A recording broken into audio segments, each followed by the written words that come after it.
Bonjour à tous et bienvenue dans cette nouvelle vidéo d'arithmétique. Aujourd'hui, je vais vous présenter un petit exercice issu de la shortlist de l'IMO 2014, c'est le problème N1. Et donc ça va être un peu différent des exercices d'arithmétique que vous avez vus jusqu'à présent, puisque c'est une équation fonctionnelle. Et c'est une équation fonctionnelle d'autant plus particulière qu'il s'agit d'une équation fonctionnelle où on n'a pas une égalité, mais une relation de divisibilité. Donc l'énoncé c'est le suivant. On veut trouver toutes les fonctions f de n étoiles dans n étoiles, telles que m au carré plus f de n divise m fois f de n plus n. Donc voilà l'énoncé. Je vous propose de prendre un quart d'heure pour chercher par vous-même. Et si vous n'arrivez pas à trouver, je vais bientôt donner une petite indication.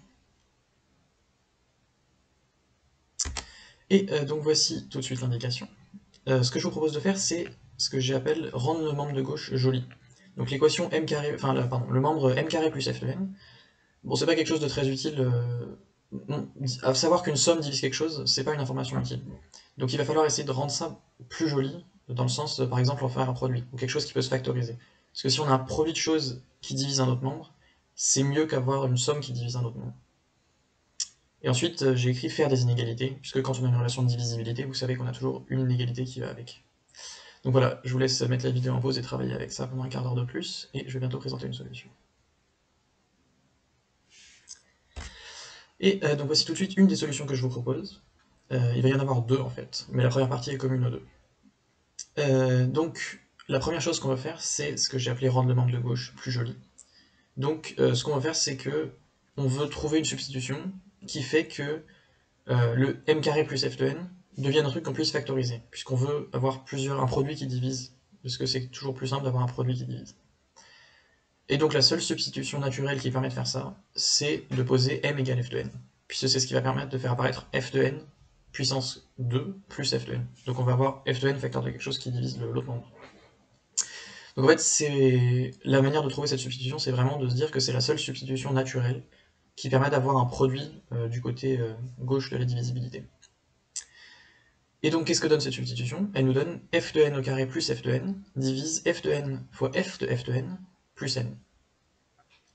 Et donc là, tout l'intérêt de cette substitution, et de l'astuce que je vous ai donnée, c'est de pouvoir factoriser par f de n, et de se dire que du coup, f de n, sans le f de n carré, on factorise par f de n, et donc on a juste f de n qui divise f de n fois f de n plus n. Et donc en plus, on sait aussi que f de n divise forcément f de n fois f de n. Et donc par combinaison linéaire, on a que f de n divise n.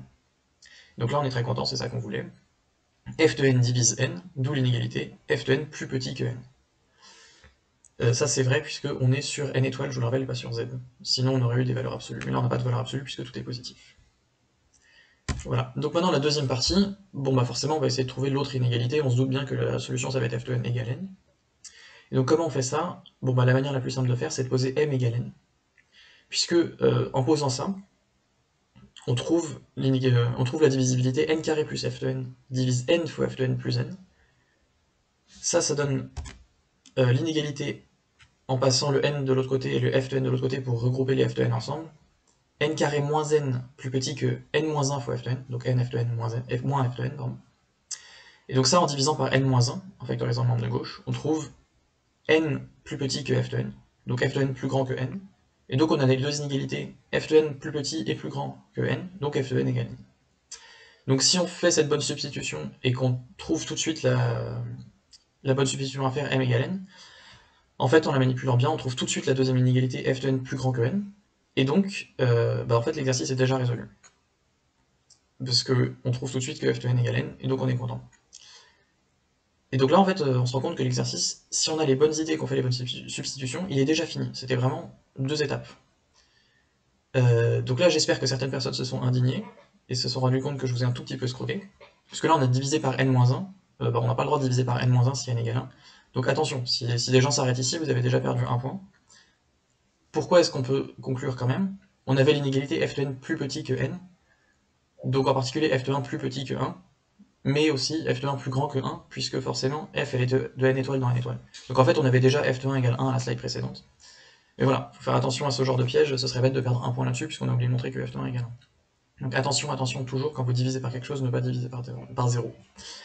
La deuxième chose à faire, c'est évidemment la réciproque, montrer que f de n égale n est bien une solution. Bon, c'est évident, mais il faut quand même l'écrire. dans une copie, même si c'est évident, il faut toujours écrire réciproquement, on vérifie que f de n égale n est bien une solution. Donc maintenant, comme je vous le disais, j'ai envie de vous proposer une solution alternative pour la deuxième partie, puisque bon bah, si on n'a pas l'idée de la bonne substitution, on peut quand même essayer de se douter de ce qu'il faut faire, et prendre du recul sur l'exercice et se dire qu'est-ce qu'on a envie de montrer. Donc on a montré que f de n égale n, f de n plus petit que n, pardon, on garde la première partie, et là on se dit qu'est-ce qu'on peut faire. Et bien en fait on va faire une récurrence. Pourquoi est-ce qu'on veut faire une récurrence? On va montrer que f de n égale n par récurrence.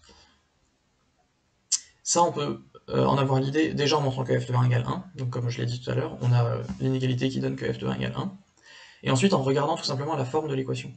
Puisque en remplaçant f de n par n, si on suppose que f de n égale n, la divisibilité devient simplement m carré plus n divise m fois f de m fois f de m plus n.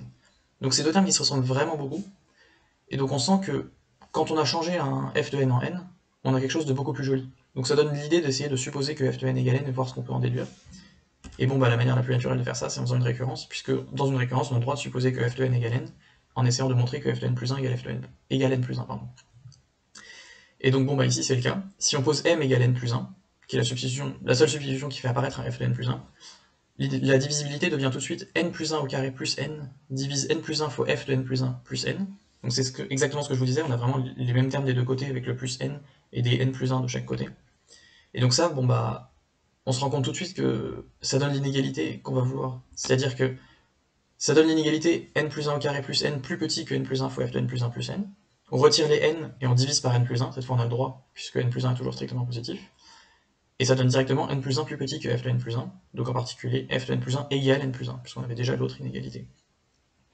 Donc en fait, si vous n'avez pas trouvé l'autre substitution, la preuve la plus rapide, faire une récurrence, c'est vraiment la preuve qui doit être la plus naturelle, c'est pour ça que je voulais la présenter aussi, puisque dès qu'on se dit qu'on veut prouver que f de n égale n va être la seule solution, bah on voit que si on pose f de n égale n, ça va tout de suite simplifier la relation.